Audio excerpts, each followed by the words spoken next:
that'll mostly have characters but can also include money.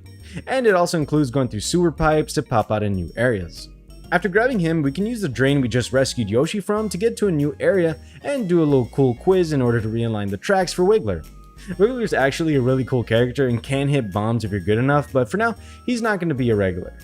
Once we have that done, the gate opens back up to the main area where we can use our new powers again after fighting another colored Magic Koopa. I don't know how many there are, but good god, they just cover every damn nook and cranny in this whole field.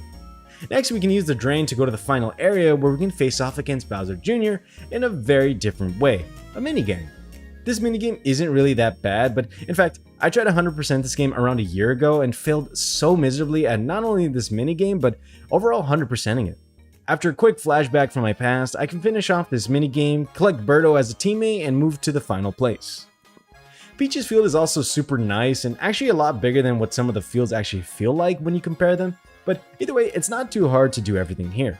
When we enter, we're immediately talked to by Toad, who then instructs us to talk to Toadette, where I did a pretty nice matching puzzle that gave me flashbacks to playing Wind Waker. Once we have that cleared, I move forward through the little maze I just did and get stopped by another Dry Bones. To beat him, we had to do another buddy move that would sometimes completely miss the ball whenever I tried to do it. Once we do that 3 times though, we can see the old Toad was marooned on this square plate that needs a heavy object to keep it there, so I headed back to the other Toad to grab the statue. Turns out another Hammer Bro was pressing my bro again, but this time was more or less a breeze to get finished. Once we somehow grab the statue and store it in our magical pockets, we can place it in turn of Old Toad, who's actually an amazing pitcher, so having him come onto our team is a wonderful thing. Now, the last thing to do is fight off against Bowser Jr., but I think you guys know how this went. I swear I didn't let him win. For real though, that 2-point advantage is insane, and pairing that up with their bullshit hits is even worse, but just getting them out as fast as you can is going to be the key for this part. After beating him by 1 point, we can officially say that the story end of this game is mostly done. With all the parks cleared of enemies and the last Captain Peach collected, we can now run around and get the rest of the characters. The team that I use is already collected, but for the sake of completing this challenge and enjoying having every character, let's try to do this quick.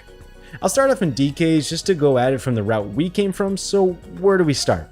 Well, by going off into the new area, we can encounter several of the same enemies, Critter. They're all just different colors, but each one have challenges we need to do. Green having the challenge to hit to the left side of the field, blue hitting the sweet spot, red getting a double play, and for the brown critter, we have to stop him from scoring. After that, we can see King K. Rool appear behind a waterfall after defeating each one, as well as opening a chest for a shop we'll need towards the end of the game. Going against King K. Rool, we do have to get a home run, so using someone like Donkey Kong or Funky Kong can make this challenge a hell of a lot easier.